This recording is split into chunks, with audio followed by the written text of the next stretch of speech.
pencegahan dan penanganan tindak kekerasan pada anak usia dini di Satuan Pendidikan Anak Usia Dini.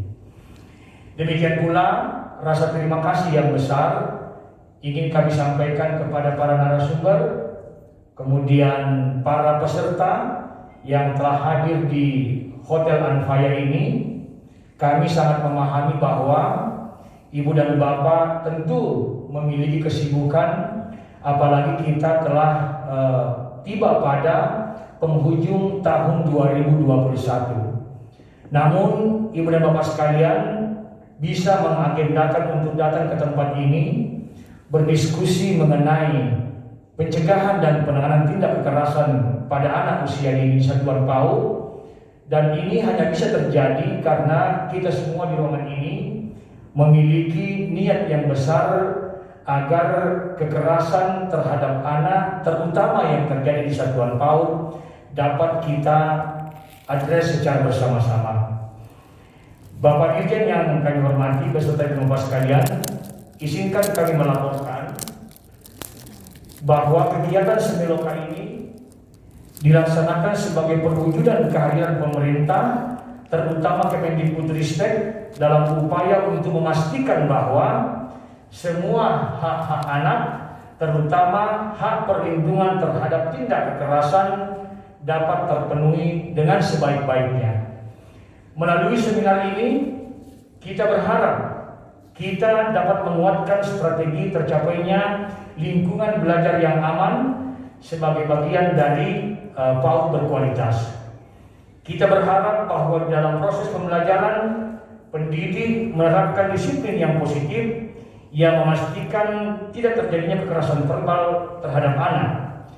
Selanjutnya, kita memastikan bahwa satuan PAUD dan orang tua perlu merajut kebersamaan visi mengenai pentingnya menghadirkan lingkungan belajar yang aman dan nir kekerasan untuk tumbuh kembang anak yang lebih baik.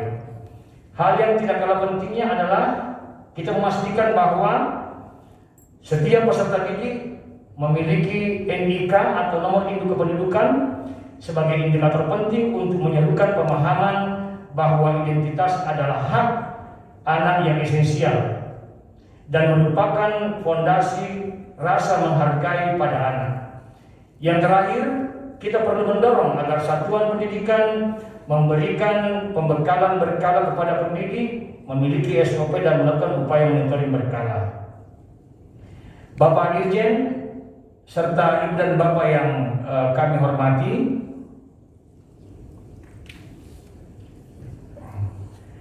fokus seminar kita pada kesempatan ini adalah bagaimana kita dapat bergerak bersama menguatkan peran kementerian, organisasi mitra, perguruan tinggi, serta satuan PAUD untuk memastikan bahwa anak usia dini berada dalam lingkungan yang aman dari tindak kekerasan.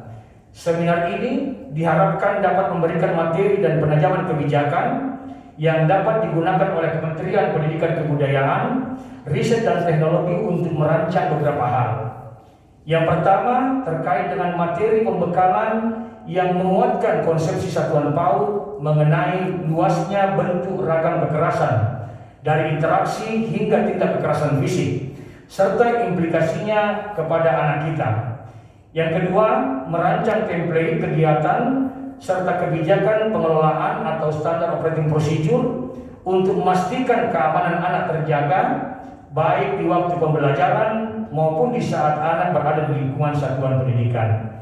Kemudian yang ketiga, sebagai acuan mekanisme yang dapat digunakan oleh satuan PAUD agar memiliki kapasitas untuk membantu menangani apabila terjadi tindak kekerasan pada anak di satuan pendidikan anak usia dini. Bapak Dirjen dan Ibu dan Bapak sekalian yang kami hormati, untuk mencapai fokus tersebut maka telah hadir 100 orang perwakilan dari berbagai unsur, baik dari pemerintah, Dharma Wanita Persatuan Kemendikbudristek, para ketua organisasi penyelenggara PAUD, ketua organisasi mitra guru PAUD, para ketua atau perwakilan komunitas organisasi pendidikan, para akademisi, pemerhati praktisi PAUD, dan kepala satuan pendidikan yang selama 2 hari ke depan akan berdiskusi untuk saling berbagi pengetahuan, saling berbagi praktik baik, serta menghasilkan rekomendasi-rekomendasi yang sangat dibutuhkan oleh Kemendikbudristek untuk menyusun kebijakan pencegahan dan penanganan tindak kekerasan terhadap anak usia dini di satuan pendidikan anak usia dini. Hasil seminar ini akan kami tindak lanjuti untuk menghasilkan produk-produk yang lebih konkret yang dapat digunakan sampai ke tingkat satuan pendidikan. Bapak Dirjen yang kami hormati, demikian laporan yang dapat kami sampaikan. Memohon perkenan Pak Dirjen untuk memberikan arahan sekaligus membuka semiloka kita pada malam hari ini.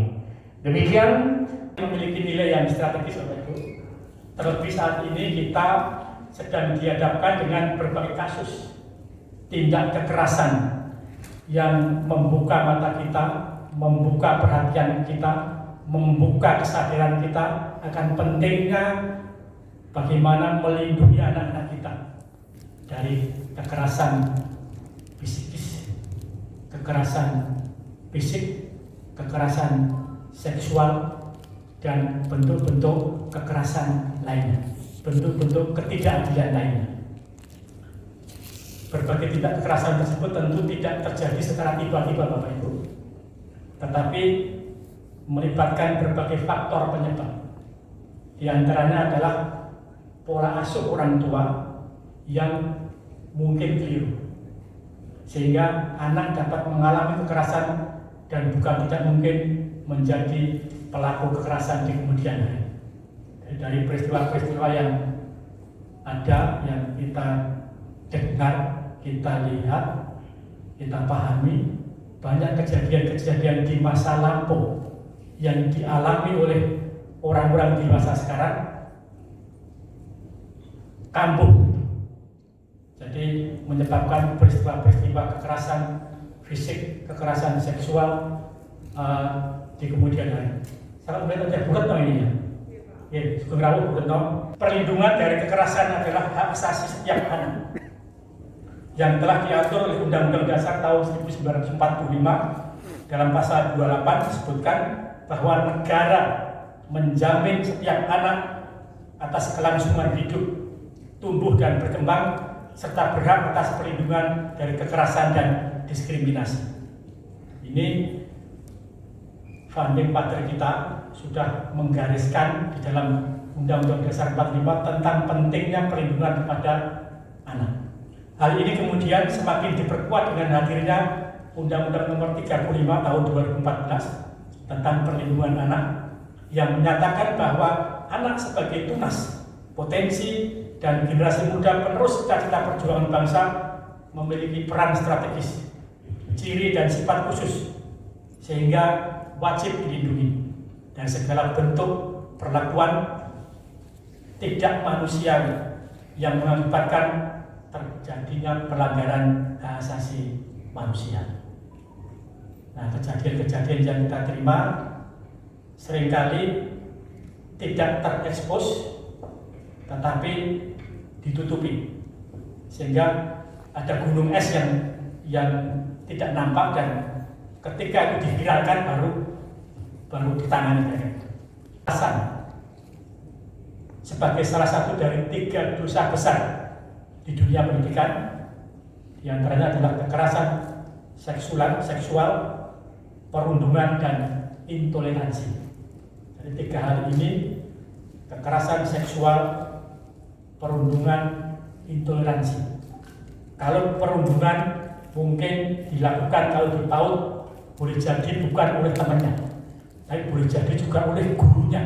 Dan komitmen ini sejalan dengan komitmen negara yang sudah meratifikasi Konvensi Hak Anak sejak 26 Januari tahun 1990, disusul dengan pengesahan hukum positif melalui keputusan Presiden Kepres Nomor 36 tahun 1990, dan juga selaras dengan Perpres 60 tahun 2013 tentang pengembangan anak usia dini holistik integratif atau PAUD HI, di mana perlindungan anak merupakan salah satu dari 5 kebutuhan esensial yang harus dijaga lintas sektor, lintas kementerian, dan lintas pelaku. Dalam model PAUD berkualitas ini, keamanan dan keselamatan peserta didik adalah bagian dari indikator kinerja yang turut diukur pemenuhannya. 4 elemen yaitu kualitas proses pembelajaran pada PAUD HI, kemitraan dengan orang tua, tadi Bapak Ibu, pentingnya orang tua karena PAUD anak AUD, anak usia dini sangat terkait prosesnya dengan orang tua. Guru PAUD tidak bisa sendiri mempersiapkan mereka menjadi SDM yang hebat. Yang ketiga, mendukung pemenuhan layanan esensial anak usia dini untuk aspek di luar pendidikan, termasuk pengasuhan dan perlindungan, serta yang keempat, kepemimpinan dan pengelolaan sumber daya. Jadi kita bekerja sama dengan berbagai pihak, KPAI, PPPA, ada Kemendes, ada Bunda PAUD di berbagai kabupaten kota dan provinsi dalam rangka bagaimana kepemimpinan dan sumber daya yang ada mendukung penuh pencapaian PAUD berkualitas. Keempat elemen tersebut memiliki indikator terukur, dipantau di mekanisme pendataan dan selaras dengan berbagai kebijakan Kementerian Pendidikan, Kebudayaan, Riset dan Teknologi. Seperti saat ini kami mengembangkan profil dan rapor pendidikan. Profil dan rapor pendidikan itu menggambarkan capaian kondisi pendidikan setiap satuan pendidikan, setiap kabupaten kota, setiap provinsi, dengan ada rapor dan profil secara nasional. Itu adalah salah satu dari yang kita capai dengan perencanaan berbasis data. Jadi kita ke sana. Kemudian juga selain rapor dan profil pendidikan, transformasi sekolah di program sekolah pembelajaran. Kami juga sedang menginisiasi sebuah pengembangan di satuan PAUD untuk PAUD pembelajaran. Satuan PAUD kita saat ini berjumlah sekitar 204.000. Bagian besar swasta, negerinya 3% atau 2% Mas? Yang negeri hanya 2%. Berarti PAUD adalah hasil gotong royong peran serta masyarakat. Pelaku penting dalam memberikan perlindungan bagi anak usia dini. Yang pertama perlindungan Bapak Ibu, tentunya dengan dukungan dari berbagai pihak sebagai ekosistem PAUD.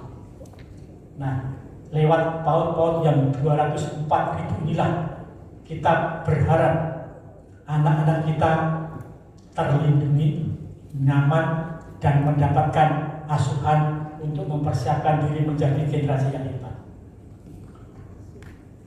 Dengan berbagai penguatan dan dukungan setiap PAUD, kita harapkan dapat yang pertama memahami dan memiliki kesadaran bahwa kekerasan hadir dalam berbagai bentuk kekerasan. Yang paling rendah terdapat kekerasan psikis yang terjadi saat pendidik berinteraksi dengan cara negatif dengan anak. Perundungan oleh guru tadi, oleh pendidik tadi. Baik dengan menggunakan kata-kata kasar ataupun tindakan yang menyakiti anak, atau memposisikan anak dalam kondisi yang tidak nyaman sebagai bentuk hukuman. Jadi kalau anak berkelahi itu kan alamiah. Nah, keberpihakan guru pada salah satu anak, karena mungkin anak itu anaknya pengurus yayasan, ini bisa menyebabkan perundungan bagi anak yang lain. Di spektrum paling tinggi adalah kekerasan yang bersifat fisik yang dapat menyebabkan trauma berkepanjangan pada anak. Kekerasan juga dapat terjadi antar peserta didik seperti PAUD kita diharapkan dapat merancang kegiatan pembekalan serta menyusun kebijakan pengelolaan berupa SOP untuk memastikan keamanan anak terjaga, mulai dari saat tiba di sekolah, selama proses pembelajaran, hingga mereka meninggalkan lokasi satuan pendidikan selama 3 sampai 4 jam dari 24 jam kehidupan anak satu hari. 1 minggu mungkin tidak sekolah, seminggu mungkin datang hanya 3 hari atau 5 hari. Berarti sebagian besar anak-anak kita itu ada di rumah. Yang ketiga, memiliki kapasitas untuk melakukan tindakan penanganan apabila terjadi tindakan kekerasan pada anak di satuan PAUD. Jadi harus mampu handlingnya, segera ditangani, diselesaikan, didamaikan, dipastikan tidak terjadi lagi. Keempat, membangun kemitraan dengan orang tua dalam memastikan keselarasan lingkungan yang aman bagi tumbuh kembang anak, baik di rumah maupun di satuan PAUD. Jadi kolaborasi guru PAUD, satuan PAUD dengan keluarga sekali lagi sangat penting. Agar saya berbicara mengenai pencegahan dan penanganan tindak kekerasan pada anak usia dini di satuan PAUD ini dapat menguatkan pemahaman dan upaya pencegahan kekerasan yang dapat terjadi pada anak usia dini dan bagaimana peran satuan PAUD dan orang tua dalam upaya pencegahan dan penanganannya. Tidak terhenti sampai di situ, sambil ini kami berharap juga dapat menyusun rencana aksi penguatan yang dapat diterapkan di berbagai satuan PAUD. Akan merupakan informasi yang sangat berharga untuk bahan penyusunan kebijakan pencegahan dan penanganan tindak kekerasan pada anak usia dini di satuan PAUD di seluruh Indonesia.